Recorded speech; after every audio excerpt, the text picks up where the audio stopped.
Hello friends, welcome to live study point. आज हम बात करेंगे कॉन्स्टिट्यूशन के एमसीक्यूज के बारे में। तो देखिए, जरूरी नहीं है कि एआईबी में ही सारी चीजें काम आती हों, पर हम अभी क्या पढ़ रहे हैं, एआईबी 17 एग्जाम। तो कैसे क्वेश्चंस आते हैं इसके बारे में देखेंगे। साथ ही अगर कॉन्स्टिट्यूशन के लिए आप जैसे कोई भी अदर जैसे जुडिशरी रिलेटेड है, या फिर आप जैसे आरयूलेट है, यूलेट है, या फिर आप कोई भी यूनिवर्सिटी लॉ एंट्रेंस टेस्ट की प्रिपरेशन कर रहे हैं, तो उसके लिए भी आपका कॉन्स्टिट्यूशन बहुत इंपॉर्टेंट सब्जेक्ट होता है। टॉपिक्स भी बहुत इंपॉर्टेंट है। तो हमने सभी टॉपिक्स को लेके एमसीक्यूज बनाए हैं आपके, और साथ ही जैसे एआईबी 17 की एग्जाम जैसे आने ही वाला है आपका, तो उस एग्जाम को लेके भी आपके एमसीक्यूज बनाए। तो सभी जो स्टूडेंट्स है उनको बहुत फायदा होने वाला है कॉन्स्टिट्यूशन के एमसीक्यूज को लेके, क्योंकि आपके जुडिशरी में भी काम आएंगे और एआईबी में भी काम आएंगे, और साथ ही जो भी आप अदर लीगल एग्जाम की प्रिपरेशन कर रहे हैं उनमें भी काम आएंगे। तो आज हम उसी के पूरा देखने वाले हैं। तो आप वीडियो के लास्ट तक बने रहें, वीडियो को लाइक और शेयर भी करें, चैनल को सब्सक्राइब भी करें। साथ ही आप हमारा टेलीग्राम ग्रुप भी ज्वाइन कर सकते हैं, जिससे आगे आने वाली हर एक वीडियो का आपको अपडेट मिलता रहेगा। तो चलिए अभी हम बात करते हैं कॉन्स्टिट्यूशन के एमसीक्यूज के बारे में। ये पहला क्वेश्चन देखते हैं हम। देखिए, इंग्लिश और हिंदी में दोनों टाइप से मैं आपको समझाऊंगी। देखिए, संविधान सभा का गठन मीन्स जो आपकी कॉन्स्टिट्यूशन असेंबली है, कॉन्स्टिट्यूशन असेंबली का गठन किस मिशन योजना के अनुसार किया गया था। तो जो कॉन्स्टिट्यूशन असेंबली है उसका जो आपको फॉर्म था वो किस मिशन योजना के अनुसार किया गया था। कैबिनेट, या फिर आजीविका मिशन, क्रिप्स मिशन, या फिर उपरोक्त सभी।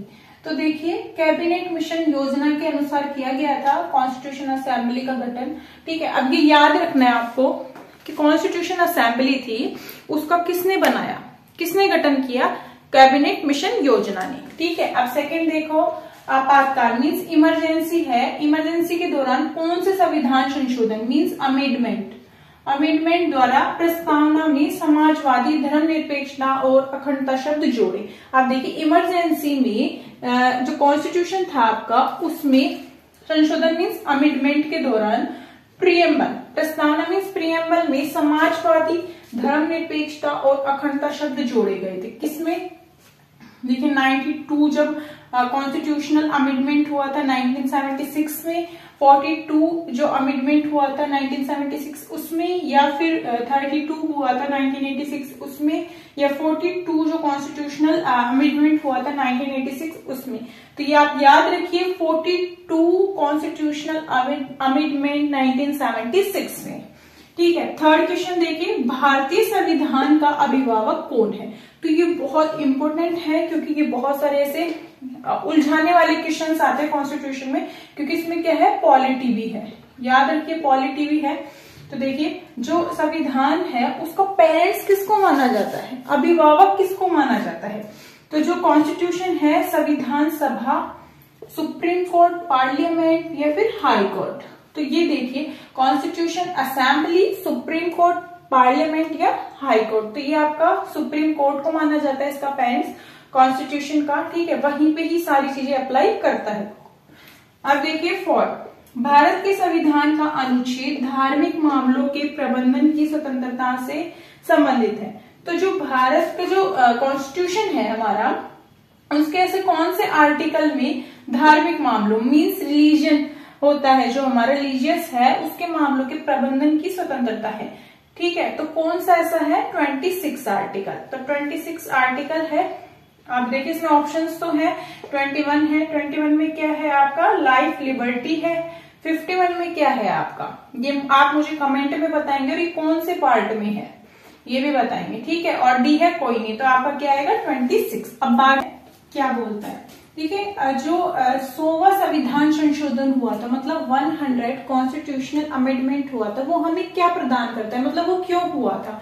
भारत द्वारा राज्य क्षेत्रों को अधिग्रहण और कुछ क्षेत्रों को बांग्लादेश में स्थानांतरित कर दिया। ठीक है, सेकंड है आंध्र प्रदेश राज्य का पुनर्गठन। थर्ड है ए और बी दोनों, और डी है कोई नहीं। तो देखिए, जो हमारा 100 जो संविधान संशोधन हुआ था, जो 100वां संविधान संशोधन बोलते हैं, जिसको 100 कॉन्स्टिट्यूशनल अमेंडमेंट था, वो इसलिए हुआ था कि जो भारत द्वारा राज्य क्षेत्रों का अधिग्रहण और कुछ क्षेत्रों को बांग्लादेश में स्थानांतरित कर दिया था। तो ये ए है, जो इसका ए है जो राइट है। ठीक है, अब 6 देखो, राज्य सूची में कौन सा विषय है। देखो, हमारी जो मतलब ऐसे जो सब्जेक्ट्स बनाए, एक था यूनियन का हमारा सेंटर का, एक था स्टेट का और एक कॉन्करेंट। ठीक है, कॉन्करेंट था जो वो क्या होता है समवर्ती बोलते हैं हम जिसको, और एक था राज्य और एक था संघ। ठीक है, अब देखिए राज्य सूची में इसमें कुछ 3 जो सूचियां हैं हमारी उनमें विषय बनाए गए हैं। तो देखो वो भी हम एक क्लास में समझाया भी था आपको एक में। तो देखिए फर्स्ट है रोजगार, भूमि और भवन, परिवार और सभी। तो जो इसमें आंसर है वो राज्य सूची में क्या है, भूमि और भवन के बारे में। रोजगार तो क्या है सेंटर भी देती है हमें, ठीक है, पर वो जो सूची है वो देखनी पड़ेगी आपको। देखो 7 देखो, किस देश में संघीय प्रणाली संबंधित है, मतलब किस देश से, मतलब भारतीय जो संविधान है वो सबसे क्या किया है, बोरो किया गया। इसको बोरो वाला संविधान भी कहते हैं, उधार का लिया हुआ थैला है ये। ठीक है, तो ये मतलब कहाँ से लिया गया, क्या चीज, संघीय प्रणाली कहाँ से ली गई, कनाडा से, आयरलैंड, ब्रिटेन, श्रीलंका। तो कनाडा से ली गई थी।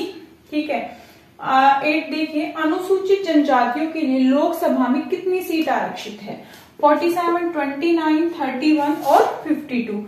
तो 47 है जो अनुसूचित जनजातियों के लिए लोकसभा में सीटें क्या है, आरक्षित है, मींस रिजर्व है आपकी। 9 देखिए, आर्टिकल जो 52 है, 52 है, ये आप मुझे कमेंट में बताएंगे कि कौन से आपके पार्ट में है। ठीक है, अब देखिए इसका पढ़ते हैं। प्राण और दैहिक स्वतंत्रता है क्या उसके अंदर, ये भारत का राष्ट्रपति है या मूल अधिकार है, कोई नहीं। फर्स्ट बात, मूल अधिकार कोई भी आर्टिकल में नहीं है, ये अपने आप में क्या है, एक पार्ट है। ठीक है, ये समझिए ये पार्ट है। ठीक है, और ये पार्ट 3rd है। पर ये 52 क्या है, फिर ये भारत का राष्ट्रपति है। वहां पे लिखा गया है कि जो भारत का राष्ट्रपति है वो देश का प्रथम नागरिक होगा। अब टाइम क्वेश्चन है कि हथकड़ी मींस जो गिरफ्तारी से संबंधित जो हथकड़ी लगती है हमारी, उसके संबंधित मूल अधिकार था एक, उसका एक केस भी है, वो आप मुझे बताएंगे कि वो केस कौन सा है। ठीक है, साथ ही में आप मुझे ये बताएंगे कि कौन से आर्टिकल में है। ठीक है, इसका आंसर मैं नहीं बताऊंगी। ठीक है, और आप मुझे बताएंगे कि हथकड़ी मीन्स जो गिरफ्तारी से संरक्षण है वो एक आर्टिकल है, पर हथकड़ी लगने का एक केस है वो कहाँ है और कौन से आर्टिकल में है। तो ये आप मुझे कमेंट में जरूर बताएंगे।